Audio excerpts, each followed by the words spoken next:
کیا پیش کیا؟ سوال نمبر 8 ہے، کفار مکہ نے نجاشی کو قیمتی تحائف پیش کر کے کیا کہا؟ سوال نمبر 9 ہے، نجاشی کے سوالوں کے جواب میں کس نے تقریر کی؟ سوال نمبر 10 ہے، حضرت جعفر رضی اللہ تعالی عنہ سے حضرت جعفر رضی اللہ تعالی عنہ نے نجاشی سے کیا امید ظاہر کی؟ سوال نمبر 11، نجاشی نے حضرت جعفر رضی اللہ تعالی عنہ سے کیا کہا؟ سوال نمبر 12، حضرت جعفر رضی اللہ تعالی عنہ نے نجاشی کے دربار میں کون سی سورت کی تلاوت کی اور ان پر اس کا کیا اثر ہوا؟ ٹھیک ہے، یہ سوال بچوں آپ کو نظر آ رہے ہوں گے۔ اب ہم اس کا جواب دیتے ہیں۔ سوال نمبر 6، کفار مکہ کیا چاہتے تھے؟ جواب سن لیں دھیان سے اور آرام سے لکھ لیجیے گا۔ کفار مکہ چاہتے تھے کہ مسلمان کہیں بھی چین اور سکون سے نہ رہیں۔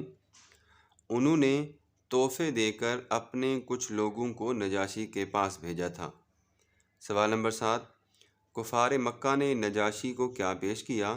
جواب، کفار مکہ نے کچھ قیمتی تحفے دے کر اپنے کچھ لوگوں کو نجاشی کے پاس بھیجا تھا اور ان لوگوں نے وہاں قیمتی تحفے نجاشی کو پیش کیے تھے۔ سوال نمبر 8، کفار مکہ نے نجاشی کو قیمتی تحائف پیش کر کے کیا کہا؟ کفار مکہ نے نجاشی کو قیمتی تحائف پیش کر کے کہا کہ ہمارے علاقے سے چند ناسمجھ لوگ بھاگ کر یہاں آ گئے ہیں۔ انہوں نے اپنے باپ دادا کے دین کو چھوڑ کر ایک نیا دین اختیار کر لیا ہے اور وہ آپ کے دین کے بھی خلاف ہیں، آپ ان کو ہمارے حوالے کر دیں۔ نجاشی کے سوالوں کے جواب میں کس نے تقریر کی تھی؟ نجاشی کے سوالوں کے جواب میں حضرت جعفر بن ابی طالب رضی اللہ تعالی عنہ نے نجاشی کے دربار میں بڑی پر اثر تقریر کی تھی۔ یہ میں نے نام بھی یہاں پہ لکھا ہوا ہے۔ سوال نمبر 10 ہے کہ حضرت جعفر رضی اللہ تعالی عنہ نے نجاشی سے کیا امید ظاہر کی؟ حضرت جعفر نے نجاشی سے امید ظاہر کی کہ اے بادشاہ سلامت، ہمیں امید ہے کہ ہم یہاں ظلم سے محفوظ رہیں گے۔ سوال نمبر 11، نجاشی نے حضرت جعفر رضی اللہ تعالی عنہ سے کیا کہا؟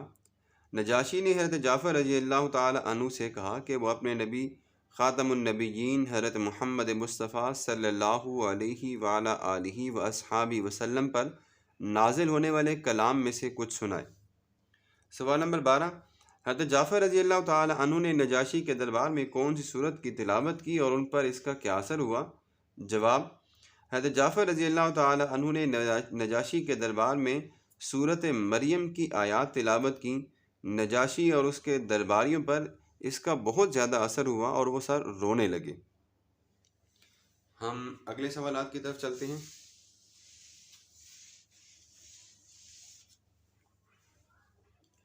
بچوں، یہ جو اضافی سوال ہیں یہ پیپر پیٹرن کے مطابق اور بورڈ کی مناسبت سے کوئی بھی آ سکتے ہیں، اس لیے ہمیں سارے کے سارے ہی کر لینے چاہیے۔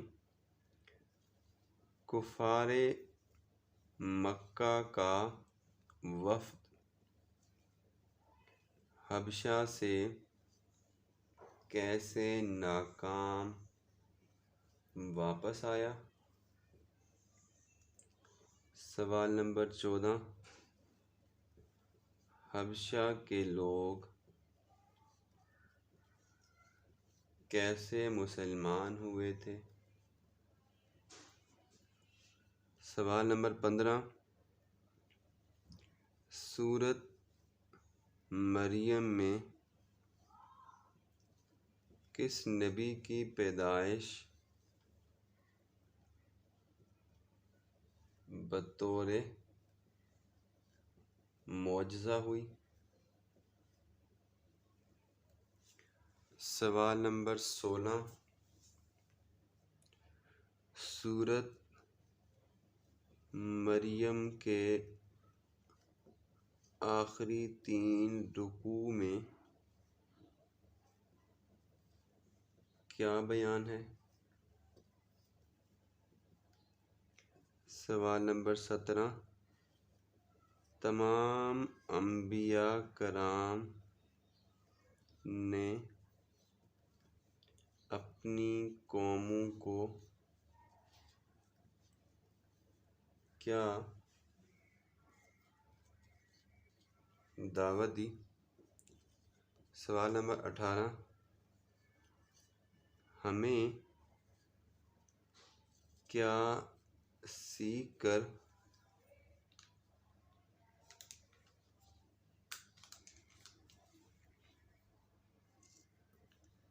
قرآن میں غور و فکر کرنا چاہیے؟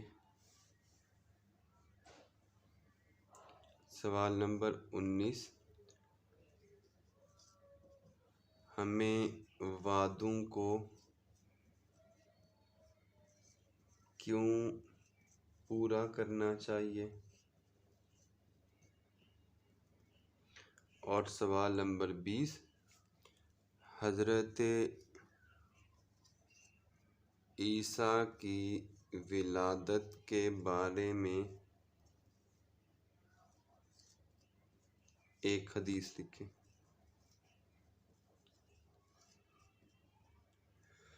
ٹھیک ہو گیا پیارے بچوں، یہ سوال آپ لوگوں کو نظر آ رہے ہوں گے، آپ دھیان سے دیکھ لیجئے گا۔ میں تھوڑا سا موبائل کو روٹیٹ کر دیتا ہوں، یہ دیکھیں آپ کو لاسٹ تک سارے کے سارے سوالات نظر آ رہے ہیں۔ تو اب ہم ان کے جوابات کی طرف چلتے ہیں۔ سب سے پہلے کہ کفار مکہ کا یہ جو وفد تھا وہ حبشہ سے کیسے ناکام واپس آیا؟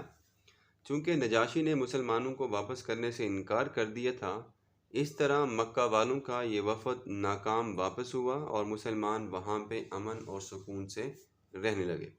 سوال نمبر 14، حبشہ کے لوگ کیسے مسلمان ہوئے؟ حبشہ کے لوگ مسلمانوں کی پاک زندگی سے بہت زیادہ متاثر ہوئے، کئی لوگ ان کی دعوت سے مسلمان ہو گئے۔ مسلمان ہونے والوں میں حبشہ کا بادشاہ نجاشی بھی اس میں شامل تھا۔ سورہ مریم میں کس نبی کی پیدائش معجزانہ ہوئی ہے؟ جواب ہے حضرت عیسیٰ علیہ السلام۔ اسی طرح اگلا سوال ہے، سورۃ مریم کے آخری 3 رکوع میں کیا بات بیان کی گئی ہے؟ آخری 3 رکوع میں قیامت کے احوال کا ذکر ہے۔ اس دن اللہ تبارک و تعالیٰ نیک بندوں کو مہمان بنا کر لائیں گے، جبکہ مجرموں کو پیاسے جانوروں کی طرح ہانک کر یہ یوں لکھتے ہیں ہانک کر دوزخ کی طرف لایا جائے گا۔ اگلا سوال ہے کہ تمام انبیاء کرام نے اپنی قوموں کو کیا دعوت دی؟ تمام انبیاء کرام علیہ السلام نے اپنی قوموں کو ایک اللہ کی عبادت کرنے کی دعوت دی۔ اگلا سوال ہے، ہمیں کیا سیکھ کر قرآن میں غور و فکر کرنا چاہیے؟ اللہ تبارک و تعالیٰ نے قرآن مجید کو حضرت نبی اکرم محمد مصطفیٰ صلی اللہ علیہ وسلم پر ان کی زبان یعنی عربی زبان میں آسان فرما دیا، اس لیے ہمیں بھی چاہیے کہ ہم عربی زبان سیکھ کر قرآن مجید میں غور و فکر کریں۔ انشاءاللہ جب گرمیوں کی چھٹیاں آئیں گی تو ہم عربی گرامر کورس بھی ضرور شروع کریں گے، اگر اللہ تبارک و تعالیٰ نے ہمیں زندگی عطا فرمائی اور توفیق عطا فرمائی۔ اگلا سوال ہے کہ ہمیں وعدوں کو کیوں پورا کرنا چاہیے؟ ہمیں وعدے کو پورا کیوں کرنا چاہیے؟ کیونکہ یہ انبیاء کرام علیہ السلام اور نیک لوگوں کی صفت بھی ہے۔